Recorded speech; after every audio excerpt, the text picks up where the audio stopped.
ప్రస్తుతం మనం ధర్నా చౌక్ వద్ద ఉన్నాం. అయితే పూర్తిగా రెండో పిఆర్సీ మరియు డిఏలు కూడా క్లియర్ చేయాలంటూ ప్రభుత్వంపై ఒక భారీ చూపించడానికి ఇక్కడ నిరుద్యోగులంతా కూడా ఇక్కడ ఉన్నటువంటి వాళ్ళంతా కూడా ఇక్కడికి చేరుకున్నారు. అంటే మాట్లాడించే ప్రయత్నం చేద్దాం. అసలు అంటే ఏంటి అంటే ప్రధానంగా మీ డిమాండ్ ఏంది? మీ యొక్క టీషర్ట్ మీద ఒక తర్వాత పిఆర్సీ వెంటనే అమలు చేయాలి, పెండింగ్ డిఏలు విడుదల చేయాలి, హెల్త్ కార్డులో జారీ చేయాలంటూ కూడా ఒక టీషర్ట్ వేస్తున్నారు. అంటే ఈ నిరసన అసలు దేనికి తెలుపుతా ఉన్నారు, ఏం చెప్పాలనుకుంటున్నారు? సార్, మన రేవంత్ రెడ్డి గారు ప్రభుత్వాన్ని స్థాపించినప్పుడు గత ప్రభుత్వం ఇవన్నీ డిమాండ్స్ అన్ని కూడా నేను అధికారంలో వస్తేనే ఈ డిమాండ్స్ అన్ని మీకు నేను పరిష్కరిస్తానని హామీ ఇచ్చారు. అందులో పిఆర్సీ ఒకటి, డిఏలు ఒకటి, హెల్త్ కార్డులు ఒకటి అనమాట. ఇవన్నీ కూడా వెంటనే జారీ చేస్తానని 3 సంవత్సరాలైంది. ఇప్పటి వరకు ఏ డిమాండ్ కూడా మాది అమల్లోకి రాలేదు. అందువల్ల మేము ఈ నిరవధిక సమ్మెలు, ధర్నా కార్యక్రమాలు చేపడుతున్నాం. నేను vice president for retired employees association. అందులో నేను 2007లో రిటైర్డ్ అయినాను. చాలా మంది రిటైర్డ్ అయినటువంటి ఉద్యోగులు తాము దాచుకున్న డబ్బును కూడా ప్రభుత్వం ఇవ్వలేని పరిస్థితుల్లో ఉంది. చాలా మంది అంటే ఒక 40 మంది దాకా విశ్రాంతి ఉద్యోగులు మరణించారు. వాళ్ళ కుటుంబాలు రోడ్డున పడ్డాయి. కానీ ముఖ్యమంత్రికి ఎలాంటి దయా దాక్షణ్యాలు లేవు. అంటే గతంలో మీ పక్షాన మేము ఉంటాం, నీ పక్షాన నేను, మీ కళ్ళలో కన్నీరు వస్తే నేను తూడుస్తా అని చెప్పినటువంటి ముఖ్యమంత్రి ఈరోజు మాట జారడం నిరూపించబడడానికి కారణం ఏమంటే ఈ రోజు ఏ ప్రభుత్వం వచ్చినా గానీ గత ప్రభుత్వము బడ్జెట్ అంతా ఖాళీ చేసింది కాబట్టి నేను ఇవ్వలేని పరిస్థితిలో ఉన్నా అని చెప్పడము ఆనవాయితీ అయింది. కానీ ఎప్పుడైతే గత ప్రభుత్వం మా సమస్యలు పరిష్కరించలేదో, ఉపాధ్యాయులు, ఉద్యోగస్తులు నీకు ఒక అవకాశం ఇచ్చినాం, నువ్వైనా మా సమస్యలు అర్థం చేసుకుని మా సమస్యలను పరిష్కరించమని ఒక అవకాశం ఇచ్చాం. కానీ రేవంత్ రెడ్డి మొండిగా ప్రవర్తిస్తే అతనికి ఇదే చివరి ముఖ్యమంత్రి అవకాశం. ఎవరైతే ఉద్యోగస్తులతో పెట్టుకుంటారో వాళ్ళు ఎప్పుడూ బాగుపడింది లేదు. ఈ ప్రభుత్వాన్ని కూడా దింపడానికి శాయశక్తుల ప్రయత్నం చేస్తాము. మరలా వేరే ప్రభుత్వం రావడానికి వ్యతిరేకతతో గవర్నమెంట్కు మేము ప్రచారం చేయదలుచుకున్నాం. మా ముఖ్యమంత్రి గారు మిమ్మల్ని వాడుకున్నారు అనుకోవచ్చా? వాడుకున్నాడు. ముఖ్యమంత్రి ఆకర్షింపబడేటువంటి డిమాండ్స్ ఇస్తానని చెప్పి ఉపాధ్యాయులను ఆకట్టుకొని ఈ విధంగా ద్రోహం చేయడం అనేటువంటిది మేము మొదటిసారి ఈ ముఖ్యమంత్రినే చూస్తున్నాం. అతని కంటే మొండివాడు ఈ రేవంత్ రెడ్డి. ఆంధ్రప్రదేశ్ లో కాంగ్రెస్ కు ఒక్క శాసనసభ్యుడు లేడు. అదే పరిస్థితి తెలంగాణలో కూడా ఇతనికి సంబంధించిన ఏ ఎమ్మెల్యేలు పోటీ చేసినా వాళ్ళని ఓడించి ప్రభుత్వం తిరిగి అధికారంలోకి రాకుండా గద్దె దింపుతాం. మా డిమాండ్స్ కింద పరిష్కరించకుండా 2034 వరకు నేనే ముఖ్యమంత్రి అంటున్నాడు. మరి 2030 దాకా నేనే ముఖ్యమంత్రి అని చెప్పడం ఆయన భ్రమ. ఆయన భ్రమలో ఉన్నాడు. ఇదే చివరి ముఖ్యమంత్రి. ఎట్టి పరిస్థితుల్లో రేవంత్ రెడ్డికి అవకాశం ఇచ్చే పరిస్థితి లేదు.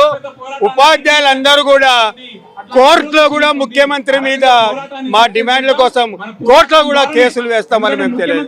అంటే ముఖ్యమంత్రి మళ్ళీ ఒక ఎలక్షన్ టైంలో వచ్చి అన్ని మళ్ళీ అమలు చేస్తాను, ఇప్పుడు బడ్జెట్ అంతా సమకూరింది ఇస్తా అని చెప్తే మళ్ళా ఒకసారి రేవంత్ సాహిబ్ ట్విస్ట్ అయ్యే అవకాశం ఏమంటుంది? మీరు ఇప్పటికే మేము ప్రతి నెల ఒక్కొక్క ఉపాధ్యాయుడు, ఒక్కొక్క విశ్రాంతి ఉద్యోగి 40,000 దాకా నష్టపోయినాం.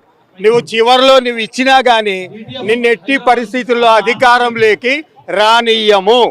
నువ్వు చివరి నిమిషంలో మా డిమాండ్స్ పాస్ చేసినా నిన్ను ముఖ్యమంత్రిగా నిన్ను కొనసాగించము. వేరే ప్రభుత్వానికి మేము మద్దతు చెప్తాం. ఉపాధ్యాయులు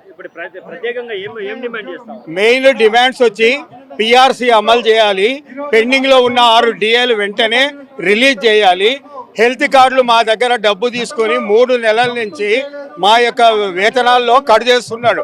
కానీ ఇంతవరకు హెల్త్ కార్డులు అమల్లో లేవు. ఎవరైనా కానీ అమలు చేసిన తర్వాత కోత విధించాల. కానీ ఈ ముఖ్యమంత్రి ముందుగానే కోత విధించి హెల్త్ కార్డులు ఇవ్వకుండా అందరికీ అనారోగ్య పరిస్థితి ఉన్నప్పటికీ సొంత డబ్బుతో హాస్పిటల్స్కి పోయి ట్రీట్మెంట్ తీసుకుంటున్నారు. అంటే మా డబ్బు వాడుకుంటున్నావు, మాకు సదుపాయం మాత్రం ఈ రోజు దాకా హెల్త్ కార్డులు ఇష్యూ చేయలేదు. డిఏలు ఇవన్నీ ఎందుకు అంటున్నాడు కదా. డిఏ అనేటువంటిది ప్రతి గవర్నమెంట్ లో ఆనవాయితీ. ప్రతి 6 నెలలకు సంవత్సరంలో ఈ యొక్క మన రేట్లు పెరుగుతుండడం వల్ల వివిధ వస్తువులు దాని రూపంలో డిఏ ఇవ్వాలి. సెంట్రల్ గవర్నమెంట్ ప్రతి 6 నెలలకు ఒక డిఏ ఇస్తుంది, మళ్ళీ 6 నెలలకు అంటే సంవత్సరంలో 2 డిఏలు కేంద్ర ప్రభుత్వం రెగ్యులర్గా ఇస్తూ ఉంది. అదే స్టేట్లు కూడా అమలు చెయ్యాలి. కానీ ఈయన మొండిగా ఇవ్వకుండా మమ్మల్ని వేధింపులకు గురి చేస్తారు. రైట్, ఎలా చూస్తారంటే ఇది మీకు దీనికి సంబంధించినటువంటి విషయంలో పిఆర్సీలు డిఏలు అంటున్నారు, ఆయన్నేమో ఇప్పటి వరకు దీని మీద సడి సప్పులు లేకుండా ఉన్నాడు ముఖ్యమంత్రి, ఎలా చూడొచ్చు? ఇప్పటికే దాదాపు 3 సంవత్సరాలు కావడం జరిగింది. ఆయన మేనిఫెస్టోలో పెట్టడం జరిగింది, నేను రాగానే 6 నెలల్లో పిఆర్సీ ఇస్తాను, డిఏలు ఇస్తానని చెప్పడం జరిగింది. ఇప్పటి వరకు పాత డిఏలే రిలీజ్ చేయడం జరిగింది. 6 డిఏలు పెండింగ్లో ఉన్నాయి. దాదాపు ప్రతి ఉపాధ్యాయుడు ప్రతి ఉద్యోగి కూడా ప్రతి నెలకు దాదాపు 30,000 దాకా నష్టపోతున్నారు. ఇక అవకాశం ఇచ్చేంత టైం ఇచ్చాం, 3 ఇయర్స్ కానీ వస్తుంది, ఇంకా కూడా ఆయన స్పందన లేదు, ఏం లేదు. ఇక మీకు జీతాలు ఎక్కువ ఉన్నాయి అని చెప్పడం జరుగుతుంది. కానీ ఒక సైడ్ చూస్తే రేట్లు విపరీతంగా పెరిగిపోతున్నాయి, ఏది కొనలేని పరిస్థితి. ఒక ఉద్యోగి 30 ఏళ్ళు చేసినా కూడా ఒక ఇల్లు కట్టుకోలేని పరిస్థితి ఏర్పడ్డది. ఆయన ఏం ఫ్రీగా మేము పేదవాళ్ళకి ఇల్లు ఇస్తామన్నారు. మరి ఈ వ్యవస్థ కోసం పనిచేసిన వ్యక్తులకు కనీసం ఇల్లు కట్టుకునే పరిస్థితి కూడా లేదు ఇవాళ.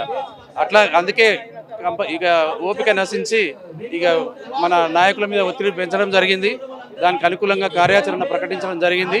ఇచ్చేదాకా ఇక ప్రతి ఉద్యోగి ఉపాధ్యాయుడు అందరూ కూడా పెన్షనర్ల పరిస్థితి అయితే అసలు దిక్కులేదు. మొత్తం అసలు ప్రతి నెల 2,000 కోట్లు ఇస్తా అంటున్నారు. అసలు ఏమి ఇస్తారో కూడా ఎక్కడ పెండింగ్లో అట్లే ఉంటున్నాయి. 2 సంవత్సరాలు కూడా దాటిపోయినా కూడా టీఎస్సీ మేము దాచుకున్నటువంటి డబ్బులు కూడా ఇవ్వలేని పరిస్థితి ఉంది. సో కాబట్టి ఇవన్నిటిని నెరవేరాలంటే ఉద్యమ కార్యాచరణమే లక్ష్యమని ఈ పోరాటం.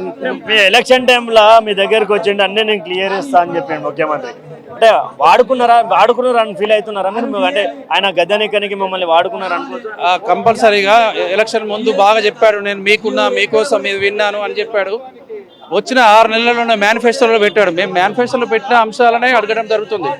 సో కాబట్టి తప్పకుండా అమలు చేయాలని కోరుకోవడం జరుగుతుంది. ఎలక్షన్ కోసమే ఆయన చెప్పడం జరిగింది. తెలంగాణ రాష్ట్ర టీచర్స్ ఫెడరేషన్ సంబంధించినటువంటి వాళ్ళు ఉన్నారు. గతంలో ఎలక్షన్ టైంలో నేనున్నా, మీకు నన్ను గెలిపించండి, అన్ని క్లియర్ చేసేస్తా అని చెప్పి వాగ్దానాలు చేసినటువంటి సందర్భం. 3 సంవత్సరాలు అయింది, నిజంగా మీ యొక్క హామీలు నెరవేర్చిన అనుకోవచ్చు? గత ప్రభుత్వంలో పెండింగ్లో ఉన్న 3 డిఏలను మాత్రమే ఇవ్వడం జరిగిందన్న. కాంగ్రెస్ ప్రభుత్వం వచ్చినాక ఒక్క డిఏ కూడా ఇవ్వలేరు. కాంగ్రెస్ ప్రభుత్వం గత ప్రభుత్వం ఇచ్చే డిఏలను మేము ఇచ్చినామని చెప్పడం జరుగుతుంది. ఈ 6 డిఏలు దేశవ్యాప్తంగా ఏ రాష్ట్రంలో కూడా 6 డిఏలు పెండింగ్లో లేవు. కాబట్టి ఇది ప్రారంభం మాత్రమే. అసంతృప్తి విప్లవాలకు నాంది అంటారు. కాబట్టి పోరాటాలే శరణ్యం లేకుంటే అరణ్యం అని చెప్పి ఇప్పుడు ఉపాధ్యాయులు రోడ్ ఎక్కడం జరిగింది. కాబట్టి రేపు పండుగ ఉంది.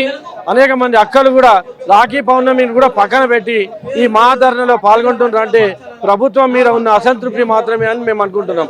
నేనే 2034 వరకు ముఖ్యమంత్రిని, నేను తెలంగాణలో ఎవరిని ఇబ్బంది పెడతలేను, ఎవరిని తెలంగాణ రాష్ట్రంలో మంచిగా చూసుకుంటానని ముఖ్యమంత్రి అంటున్నారు. మీరేమో రోడ్డు ఎక్కిరు, ఎట్లా చూడొచ్చు దీన్ని? మన గత ప్రభుత్వం ఇందిరాగాంధీ ఏమనుకున్నారంటే కాంగ్రెస్ నాతోనే అంతం అనుకున్నది. మన ఎన్టీ రామారావు ఏమనుకున్నారంటే తెలుగుదేశం ప్రభుత్వం నాతోనే అంతం అనుకున్నారు. ఈయన కూడా పగటి కళలు కట్టున్నాడు. ఉపాధ్యాయులు అనేక ప్రభుత్వాలను కూలదోసిన చరిత్ర ఉంది. మేమందరం కూడా మీ వెంటనే ఉన్నాము.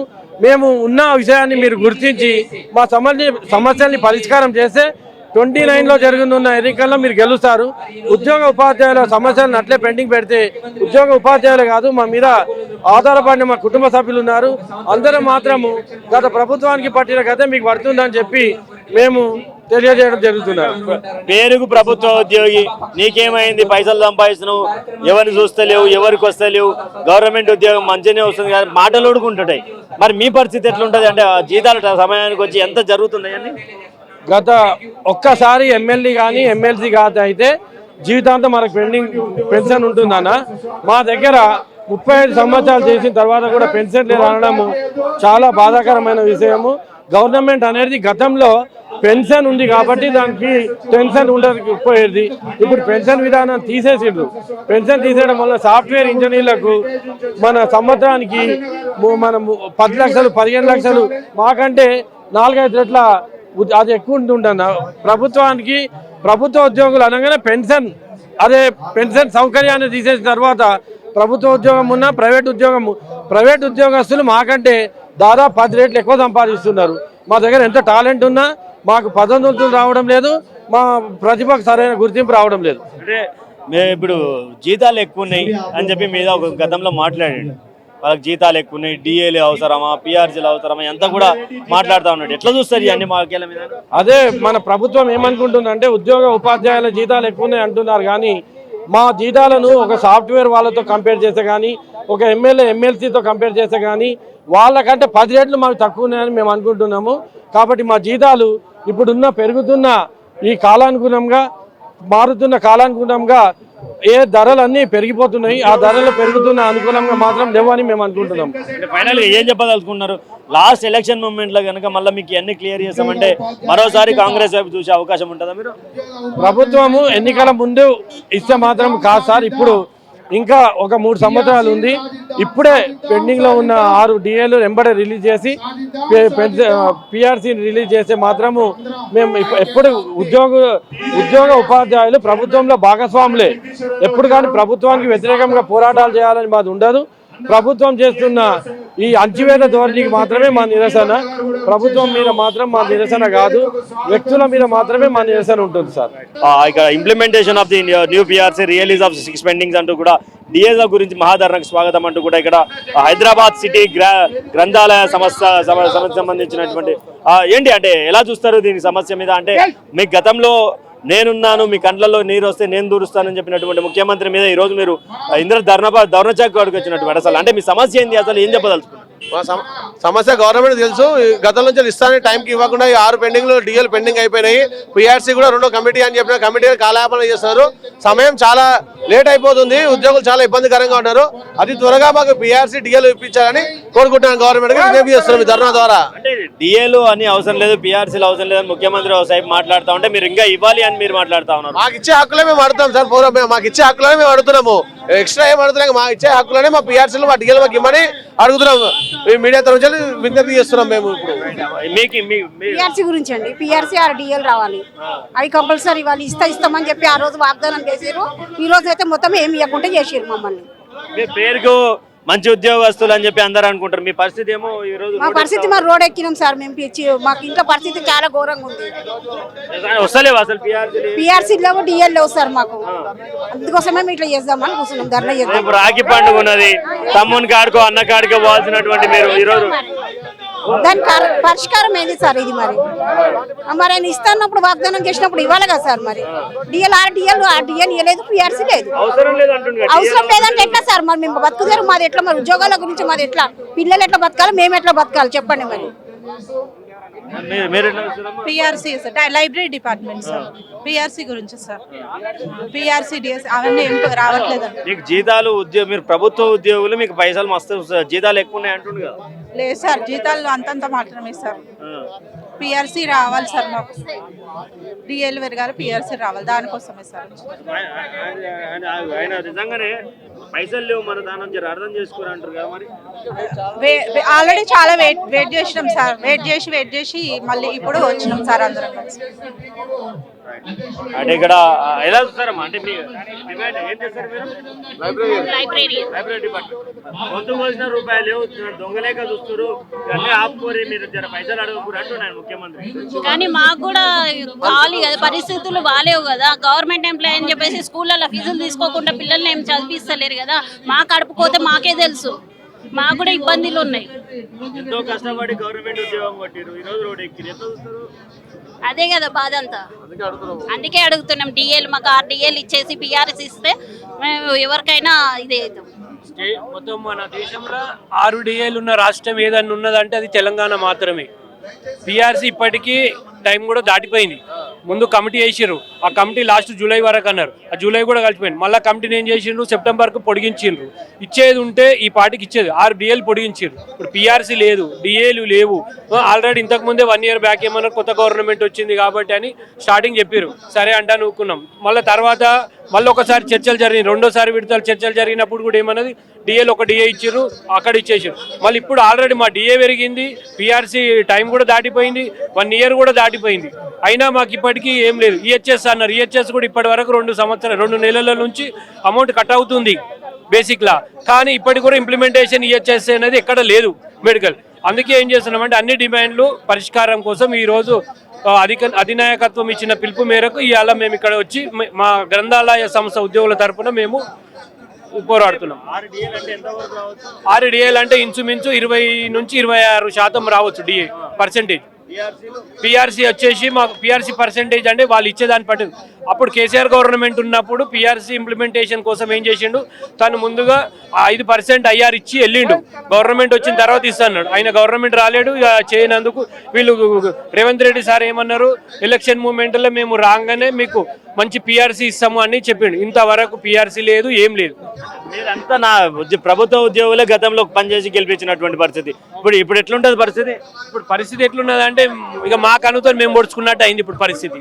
మా మేమే గుంత తీసి గుంతలో ఊడినట్టు అయింది. ఎందుకంటే ఆయన గవర్నమెంట్ ప్రభుత్వము ఎంప్లాయీస్ సపోర్ట్ చేయడం వల్లనే కాంగ్రెస్ గవర్నమెంట్ రావడానికి మెయిన్ ఉద్దేశం. ఇవాళ మమ్మల్నే చాలా చిన్న చూపు చూస్తున్నాడు. ఇప్పుడు మొన్న ఇచ్చినటువంటి హైకోర్టు కూడా ఏం చెప్తుంది, ఉచిత పథకాలు ఎవరికి కూర్చున్న వాళ్ళకు ఉచిత పథకాలు ఇస్తుడు. మేము కష్టపడ్డ వాళ్ళకి ఇవ్వాలి కదా. ఈ రోజు చూస్తున్నటువంటి జనాభా అది ధరల పెరుగుదల కానీ ఇప్పుడు ఏది కొనబోయినా కానీ డబల్ రేట్ అయిపోయింది. ఆ రోజుకి ఈ రోజుకు ఉన్నటువంటి రేటుకు డబల్ రేట్ అయిపోయింది. ఏం కొనేటట్టు లేదు. ఎమ్మెల్సీ ఎంపీలకు పెన్షన్లు వస్తున్నాయి, మరి మీ విచారణకు పైసలు లేవంటారు. ఇప్పుడు మేము సిపిఎస్ ఉద్యోగులు ఇప్పుడు ఇవాళ మాది సగం పర్సెంట్ అవుతుంది సిపిఎస్ ఎంప్లాయీస్. ఇవాళ ఒక ఎమ్మెల్యే కానీ ఎమ్మెల్సీ కానీ తను పదవి పొందిండంటే దిగిపోయిన తర్వాత 50,000తో పింఛన్ తీసుకుంటాడు. మా సిపిఎస్ ఎంప్లాయీస్కు పింఛన్ అనేది లేదు, ఓన్లీ ఓపీఎస్ వాళ్ళకు ఉంది. మేము ఆ డిమాండ్ కూడా రేవంత్ రెడ్డి సారు ఎలక్షన్ మూమెంట్లో చెప్పిండు, మా గవర్నమెంట్ వస్తే సిపిఎస్ ఎంప్లాయీస్ కూడా ఓపీఎస్ చేస్తామంటని చెప్పిండు. ఇంతవరకు దాని మీద ఊసు లేదు, దాని మీద మాట కూడా ఇంతవరకు మాట్లాడతలేడు. దాని గురించి కూడా ఈరోజు మా అధినాయకత్వం దాని గురించి కూడా ధర్నాకు పిలిపించింది. రోడ్ ఎక్కాం సార్, మేము ఇచ్చినప్పుడు వాగ్దానం చేసినప్పుడు ఇవ్వాలి కదా. ఇబ్బంది మరి దాచుకోవడం ఎందుకు, మమ్మల్ని ఉద్యోగాలు మమ్మల్ని బాధ పెట్టడం ఎందుకు? ఇవాళ మా చిన్న పిల్లల్ని ఫీజులు ఎట్లా కట్టుకుంటాం, ఎట్లా చదివించుకుంటాం? మేము రోడ్ ఎక్కాలి, మాకు ఇష్టమా చెప్పు? మాకు ఇష్టం ఆధారం మేము ఉంటాం కదా. గవర్నమెంట్ ఎంప్లాయీస్ ఇళ్ళలోనే గవర్నమెంట్ ఉద్యోగులు అంటారు. మా పరిస్థితి చూస్తున్నామా ఇట్లుంది, చాలా కష్టం ఉంది సార్ మాకు, చెప్పలేని పరిస్థితి. ఎమ్మెల్యే ఎమ్మెల్సీ గెలిచి ఓడిపోయిన వాళ్ళకి పైసలు ఇస్తారు, మరి మీ విషయానికి వచ్చేసరికి మా దానికి వచ్చే వరకు లేవు అంటున్నాడు. మరి ఎందుకో మరి ఈ విధంగానే పోకడ పోతే రేపు వచ్చే జిహెచ్ఎంసీ ఎలక్షన్ లా అప్పుడు ఏదైతే 2 వచ్చినాయో ఆ 2 కూడా ఈసారి వచ్చే అవకాశం కాంగ్రెస్ గవర్నమెంట్ కి లేదు. ప్రభుత్వం మీద ఉన్న కూడా 2 సీట్లు కూడా వచ్చే అవకాశం లేదు. ఎందుకంటే ఎంప్లాయీస్ నిండా ముంచారు కాబట్టి ఆ అవకాశం కూడా ఈసారి ఎంప్లాయీస్ ఇయ్యనీకే చూస్తలేరు మీకు.